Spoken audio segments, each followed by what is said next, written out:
Hello again, everybody. This is another Harn campaign announcement.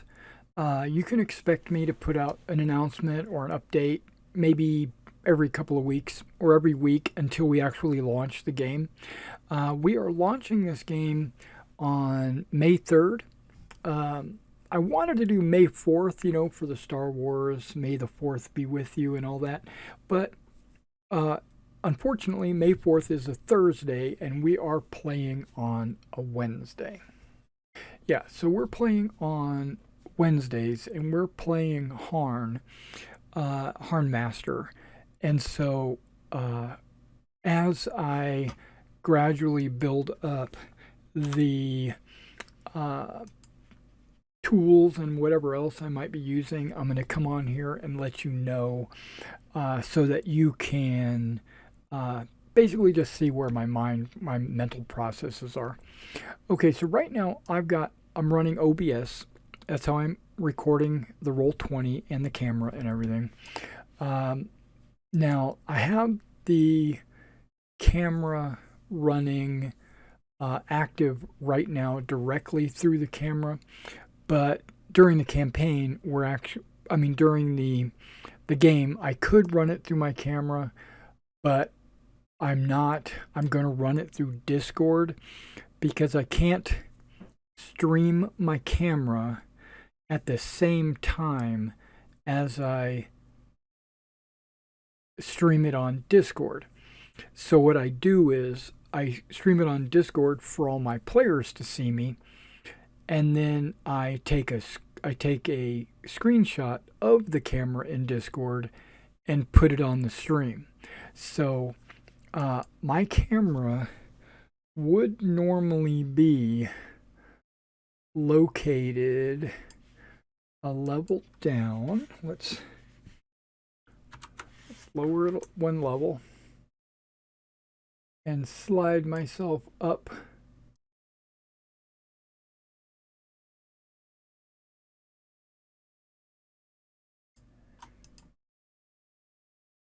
into my little cubicle up here.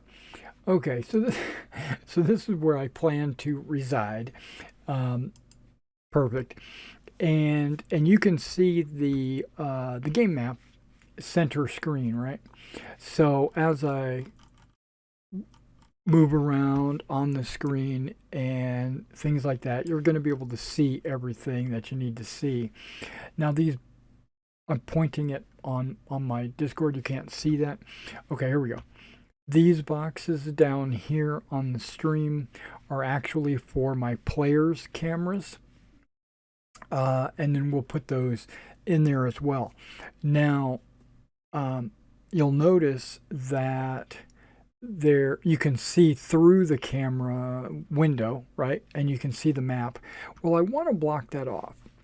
Okay, so I'm going to put a wooden table behind that. Now, that means I've got to get a file from my stream art, and well, actually I could put okay, you can't see it.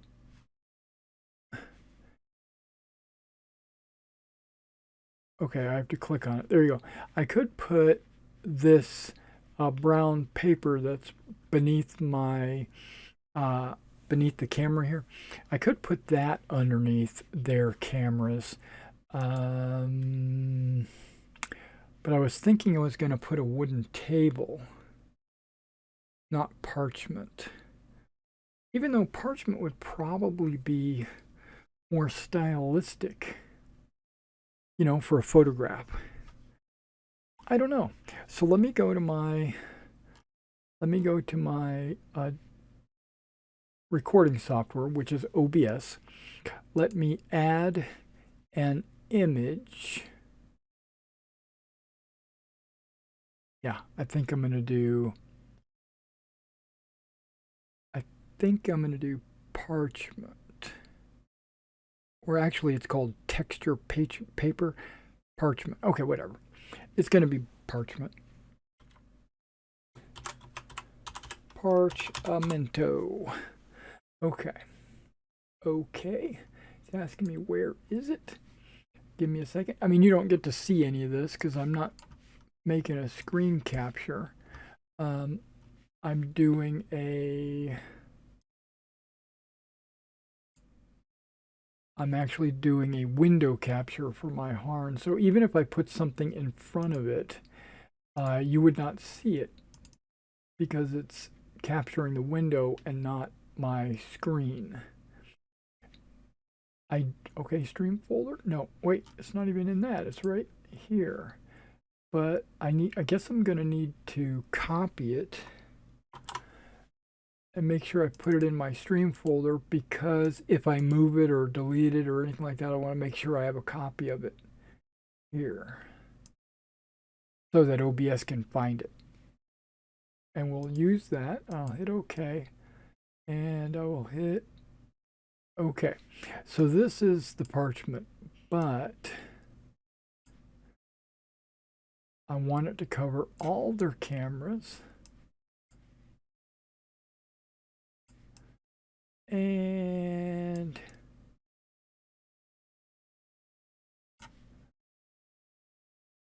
just kind of the bright areas, right?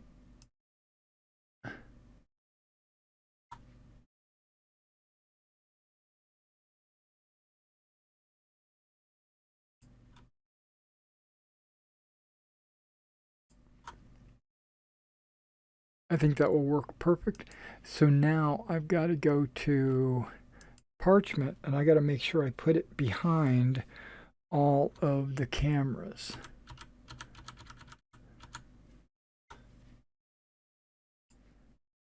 And it is. Hell, I could put it behind roll. No, I don't want to put it behind roll 20 because then roll 20 would still be showing. So I have to put it in front of the roll 20, but behind the frame and all the cameras. There we go. So that covers the map or what have you. Okay, parchment. I'm going to lock it in place. Okay, everything is locked except for my camera because it's going to be deleted. I just put it on there for you to see today. Okay, so right in here, we're going to have our chats, and, you know, they can type stuff here. You're going to see die rolls and etc. right through here. I have a space beneath my picture right here that is going to be used. I believe this is what my plan is, to have the characters little cards up here. I still have to make them. They're going to be little cards that pop up and cycle through like a slideshow, but slow. And the cards are going to be of the current player characters, right? Okay, and you can see down here where the picture frames are, there is the name of the player. You know, like the first one says Mason as, and then he's playing the character Sir Reynard Price, right? And then I put his token is there, so you can see when he plays, and we have his token moving around, which on the screen it's right here. When he moves his token around, you'll know which one is which, and that's great. Yeah, so that's my current update. I don't have a terribly large update. I just wanted to let you know that I'm working on the stream material. I still have to make the cards. I'm still working here. Let's see if you would even be able to see any of this. Okay, well, you can't see a whole lot because it's cut off at the top, which is great because I don't need you as the audience to necessarily see the inner workings of my campaign, because it might spoil future episodes, or it might spoil the players if they ever tune in and watch the stream. So I will not, I will try not to reveal anything about the campaign on screen, but sometimes things will slip and that happens. Um, if you're interested in maybe getting a recap or a GM notes afterwards, I might I might do that. I might do like uh, I might do a video um, every couple of weeks, or maybe a recap each week or whatever about what happened in the episode and why it happened that way. And what I don't want to do that though. I don't want to reveal any spoilers. Uh, okay, so we've got our players lined up. Um, a couple of them, believe it or not, a couple of them don't have working cameras. So I told them cameras was a requirement for this game playthrough. So they're in the process of getting cameras. I think one guy has a camera, but it's just not working very well. And another guy used to use Discord only on his phone. And that would be very inconvenient when trying to role play. So he's gonna get a camera, which is awesome. And if he doesn't, well then we'll have an opening for the game. All right, so just kind of a heads up for you guys, just to give you a clue a little bit. You can see that each one of these characters beneath my portraits, they're all knights. You got Sir Reynard, Sir Guillaume, Sir Orin, Sir Bernier, and then Sir Guymar. I personally will have to learn these names as well, not just you. And so I'm doing my best to kind of work it out and be able to remember these names.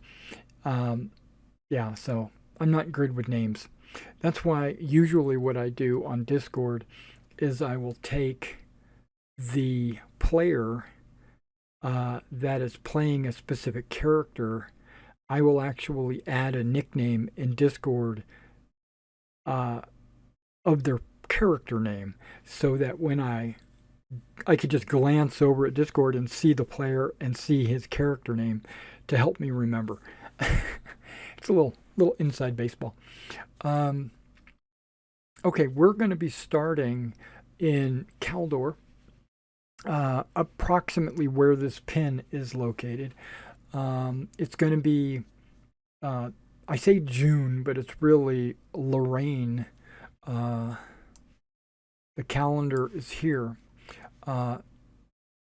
This is the first 6 months of the year.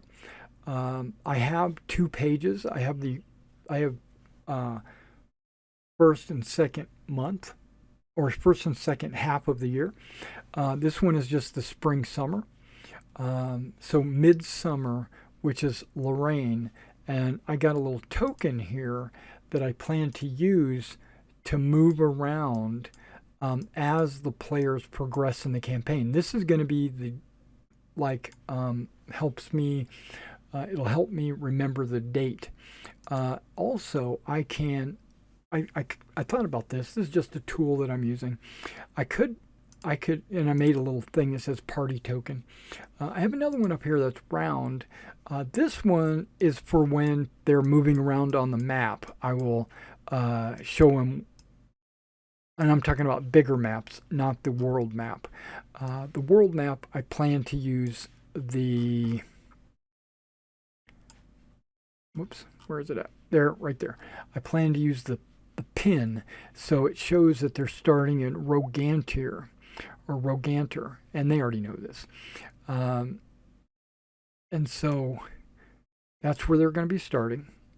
And this is the date, right? And what I was getting ready to say was I can track, not accurately, but kind of accurately. I'm thinking of that box as a day from like midnight to midnight. So like I would think this is the morning hours and this would be the evening hours, right? And then if I put it in the middle, that would be the midday, noonish. It doesn't have to be noon, but it'll just let me know it'll help me remember. That's all it is. And when they sleep and go on to the next day, I'll just advance the token.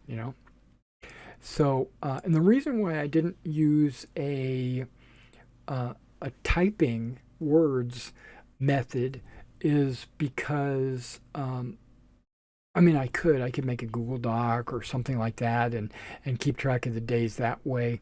Um, but I want to make sure the players have a chance to see where they are in time. Uh, is it very important for the campaign to know what day it is? Not extremely important, but it's just a good piece of information to know what day it is. Specifically, where the holidays and where the religious um, highlight days, the holy days, are. But so I actually considered, instead of using this calendar, I considered using the religious calendar, which lists out all the. Well, basically, it's shaped differently, which is it's in a bad way. It doesn't look very good, and it's only 1 month per page, which I guess would be fine because all I got to do is just stack them on here, and then I could just cycle through them as we need them. I might actually consider that, and that will actually show the various holy days. Let's see if I could just upload, if I haven't already. Let me take a look. Let's see if nope, it doesn't look like I uploaded anything like that. So if I go to religion, okay, so this is a PDF. So I'm going to bring the PDF over, and I'm going to change or add on the stream so you guys can see, and you can see how the calendar is set up right here. Like this is the New Zealand, which I guess is month 1, month 2, month 3, month 4, 5. Okay, Lorraine, right? And I think this might actually work better. I might have to put this. I'll have to take a screenshot of each of these, upload them. It's a bigger box where I can move tokens around, but I don't know. See, I'm thinking, and this we still have 3 weeks before the campaign starts. So actually 3 weeks because it's Wednesday. So I could move the token around. I could still do the same thing. I could put it in the left side, the middle, the right side, or when I copy these pages, I could split them into zones, like morning, afternoon, and evening kind of deal, or not worry about it. And the only holidays that they really have to concern themselves with, and that's another thing, I would pretty much get rid of some of these other holidays because they wouldn't need to see them anyway. Or I could take the holiday here and copy it onto my other picture. So I've got multiple ways, but I don't want something to be distracting, right? So I might not copy it over like that. But you can see the second day of every week, because actually a week is 10 days. A lot like D&D Forgotten Realms, right? You got a 10-day. So these are 2 weeks is 10 days. And there's 3 weeks in a month on every month. So there's 30 days in every month. That makes it easy, actually. But yeah, okay. I think this might work, but you can see like every uh, the middle of each week, the 5th, the 15th, the 25th, are lay masses for Lorani, and then the high mass is on the second day. You know, it's like straight up and down right here. Those are the high masses. Um, the 17th of Lorani is the feast of Saint Ambrosius, right? So, so they need to, as Lorraine worshippers. This is the Lorraine logo. So, um, and this is peony. Well, you can see it right down here, right? Peony is the flower. Um, Peony is kind of like a peasant holy day, but not always. I mean, it can be. It's just not normally worshipped by nobility, and the players are going to be all knights.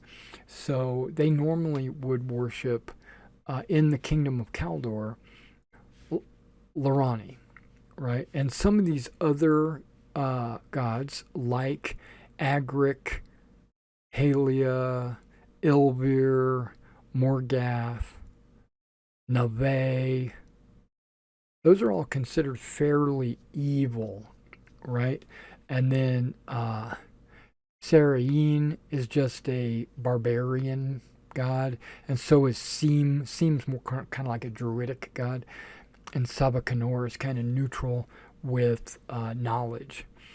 Plus, this also gives us the full moon and the new moon, which I think is kind of cool also to know.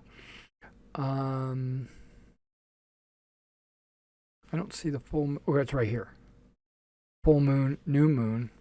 Is that the same in every month? It looks like it is. It's always the 15th and the 30th. So you don't really even have to mark that on a map or on a calendar, I wouldn't say. First day of spring and new year. You know, just interesting tidbits are on here. Um, and this honestly does get, like, if I deleted all the non-Lorraine and peony information, I could actually type some stuff out on the screen for the players to see, to give them a little like heads up of what's getting ready to happen. Or also, if I decide to work out weather, instead of rolling it every day kind of randomly, there is a weather table that you can roll each day to determine if the weather gets better, if it gets worse, how hot it is it raining, is it snowing, you know, are boulders falling from the sky killing everyone. You know, there's a weather table. I could, if I was feeling spunky, I could go through and roll the weather ahead of time for the whole year if I wanted to, and then I could put it on the calendar. But I wouldn't put it on the player's copy. I would put that on the GM copy, obviously. And then that would give me something to reveal to the players, you know, on a day-to-day basis. Or I could, let's just go ahead and close that. Yeah, I could put it in a way where, like, I can type it in. Okay, let's go ahead and delete that because it's still showing. Okay, it's gone. I could type it on Roll20 and put it on a different layer, like the GM's layer. So let's just say we go to text and I go raining. Right. Okay, so now the players are going to see that, right? So I go and I select it, and then I change, right click it, layer, GM layer. Now it's kind of grayed out. And The GM can see that. The players cannot see that, right? So, and then when it's time to that day to begin, and I tell them, hey, it's starting to rain, I could.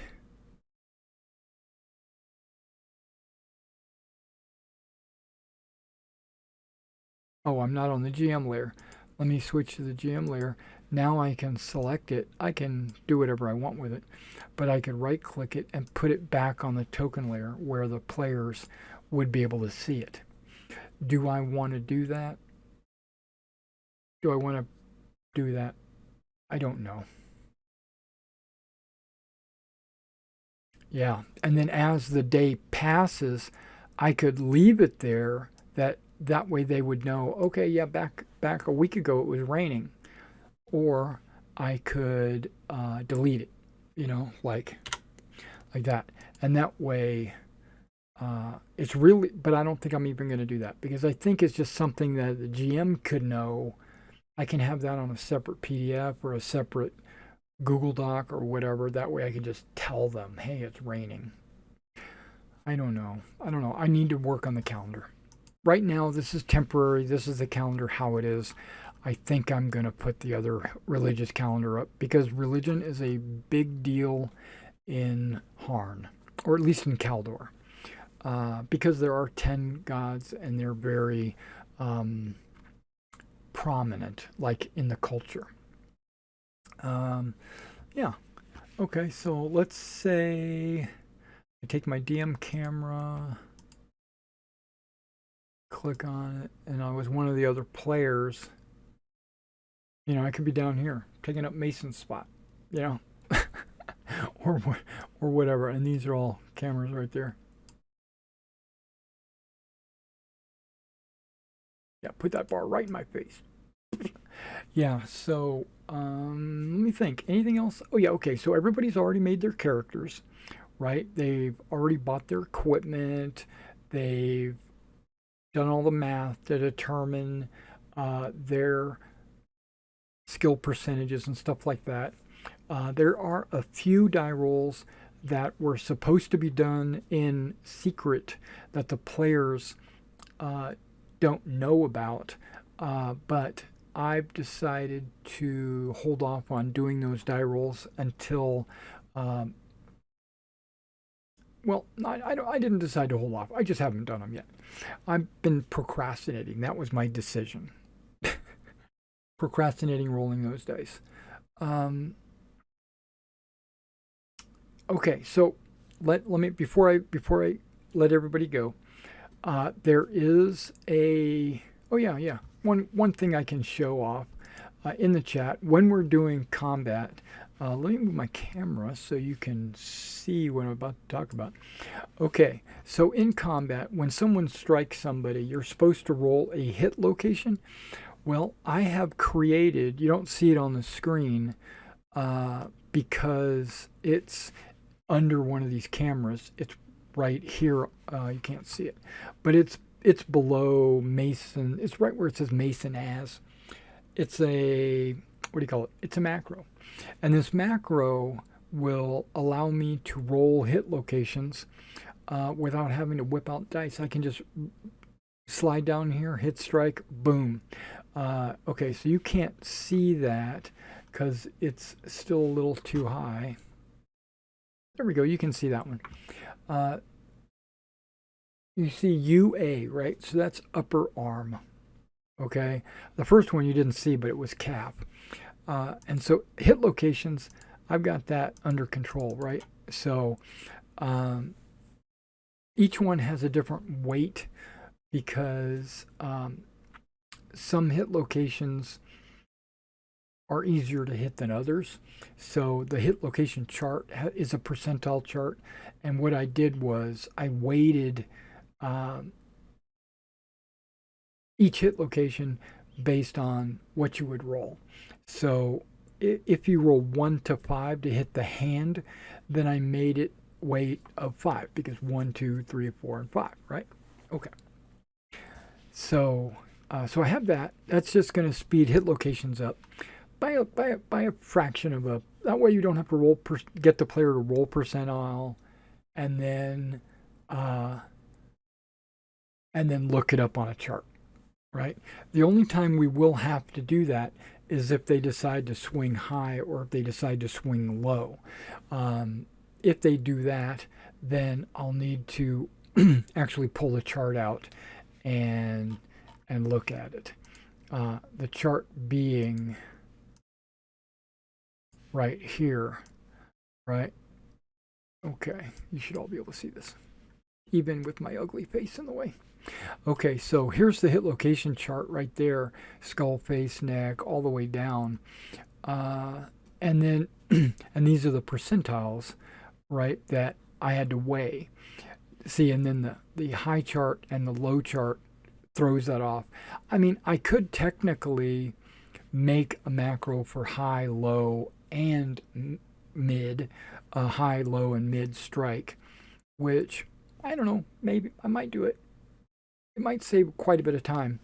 But that's just this die roll to determine where you hit, and when you come across here to figure out the damage and all that. So I've done that. Now we as a party, I've decided that with my authoritarian as a game master, I have to be stern or firm, I should say, not stern. That's what she said. But no,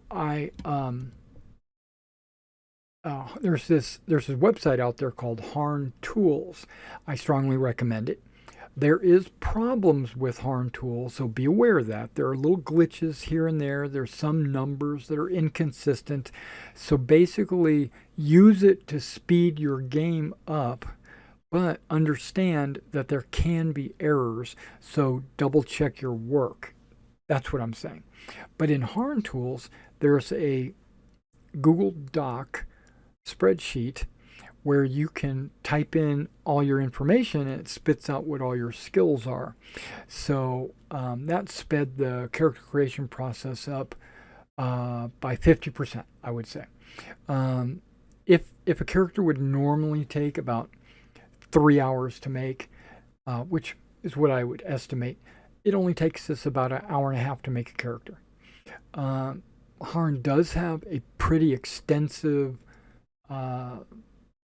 there's a lot of choices, there's a lot of die rolls, there's a lot of math. And with that spreadsheet, it kills the math. So you pretty much only have to make die rolls and decisions. And then once you get it all in the spreadsheet, you just take that information and transfer it into a character sheet. Then also on Harn Tools, there is a price list, right? So you can go through there and buy all your equipment, your armor, your swords, and all that stuff. But I don't think those numbers are completely 100% accurate.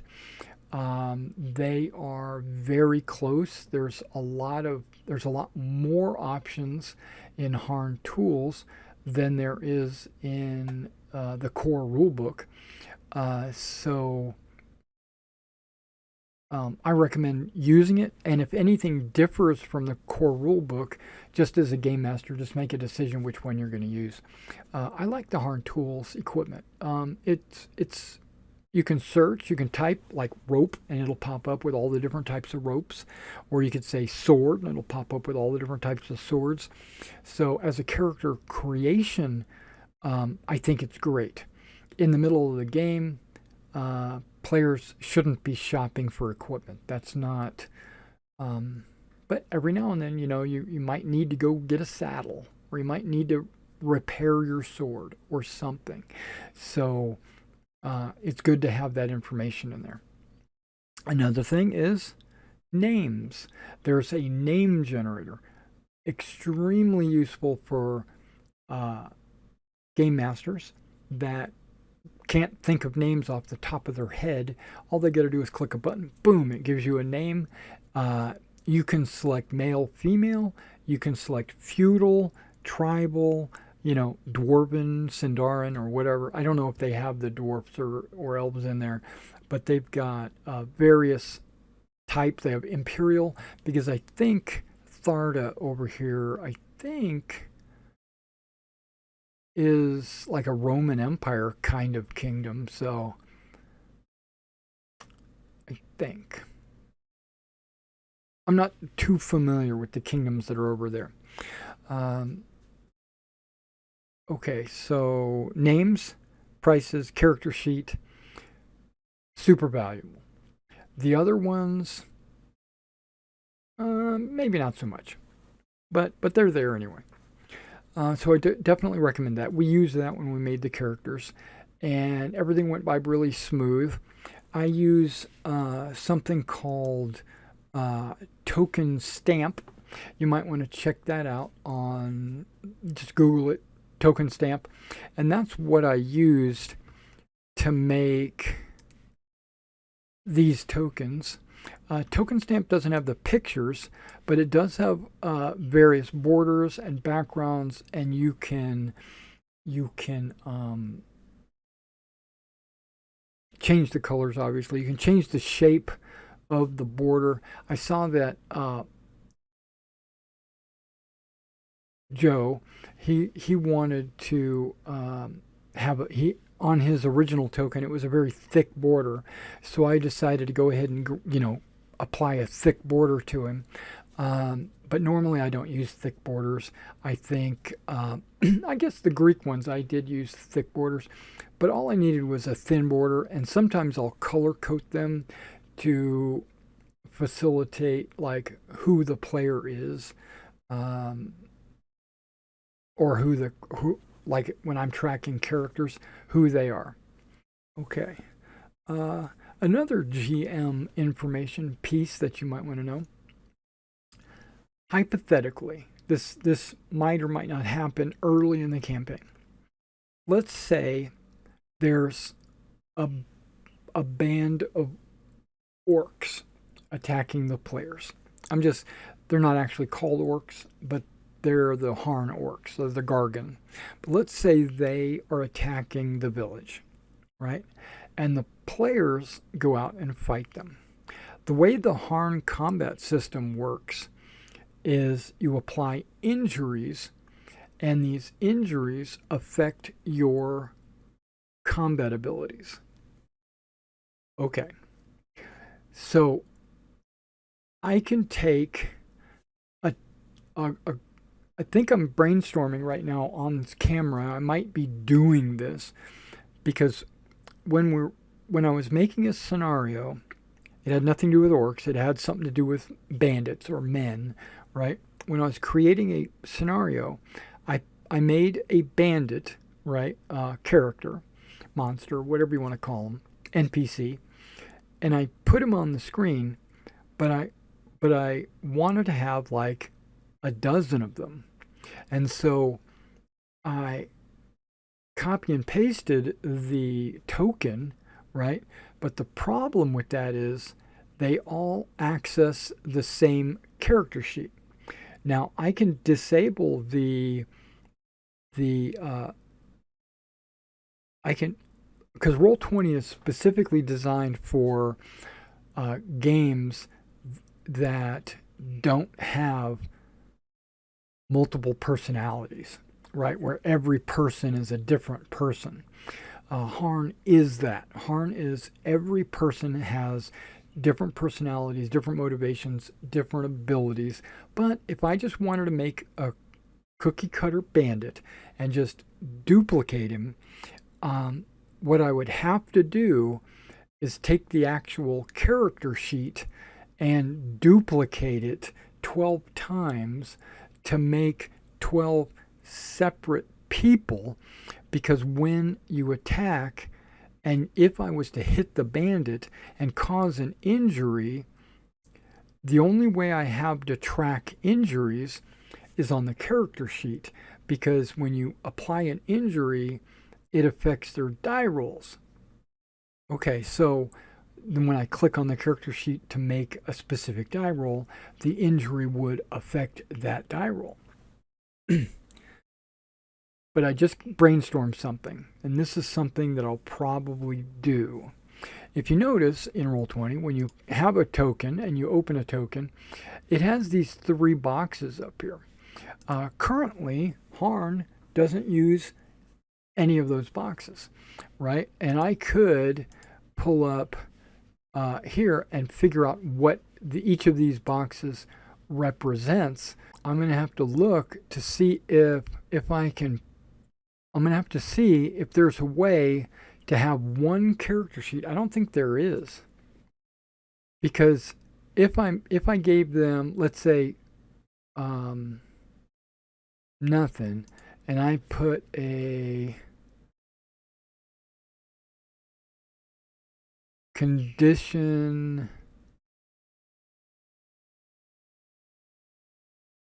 there should be something called an effective or an attack modifier, or maybe it's called an injury penalty. See if there's anything on here that's called injury. There's an injury total.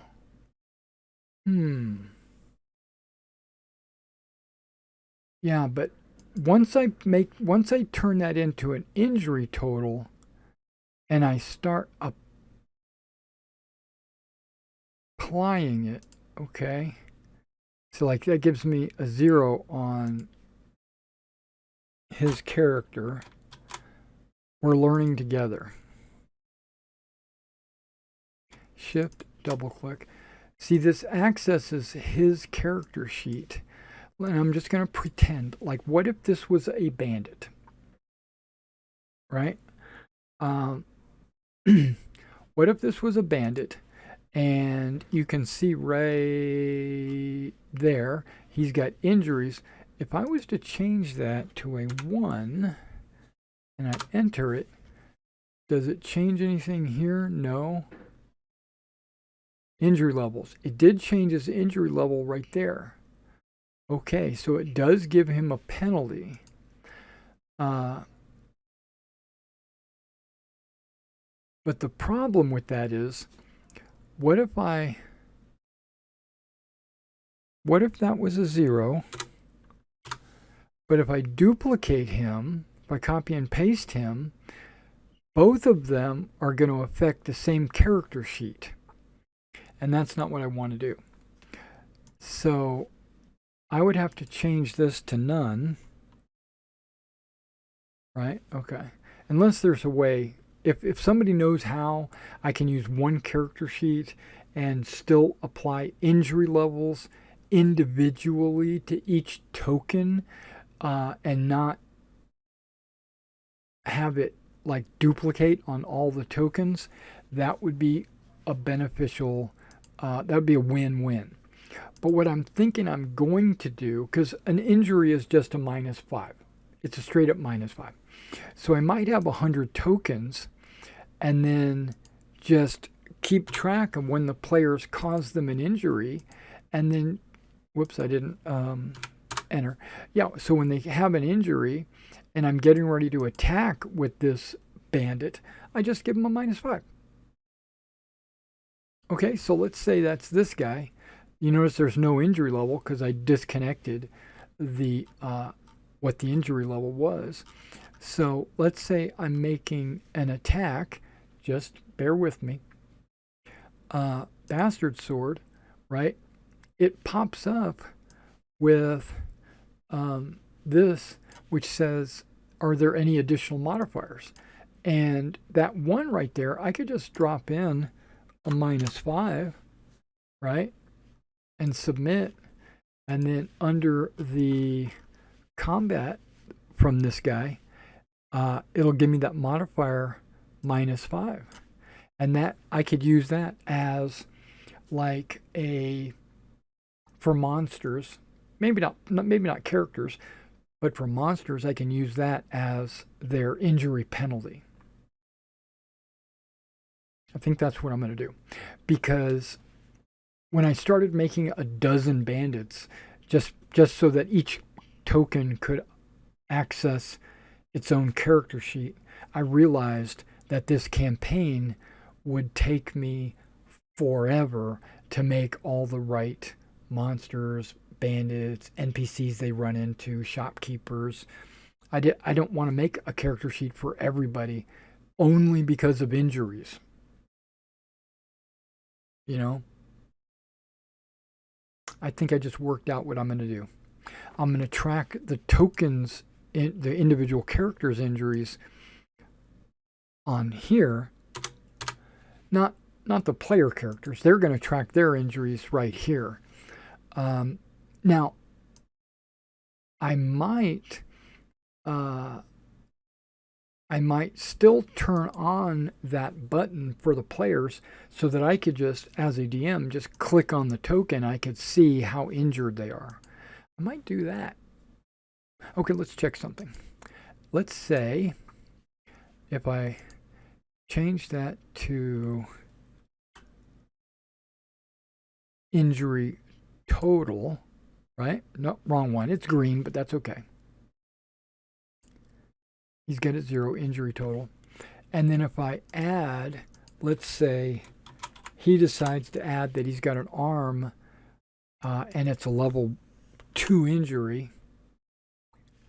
Oh, look at that. Change to a 2. And that way I could just glance over at the tokens and see how injured they are.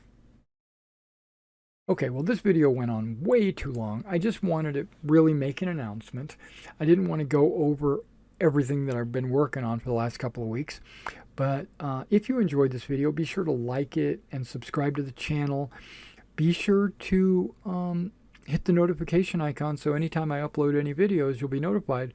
But if you're interested in watching a Harn game playthrough on Roll20, be sure to come back to this channel May 3rd. We're going to be starting at 7 p.m. Central Time. All right. I'll see you when we start or the next video or whenever. Take care.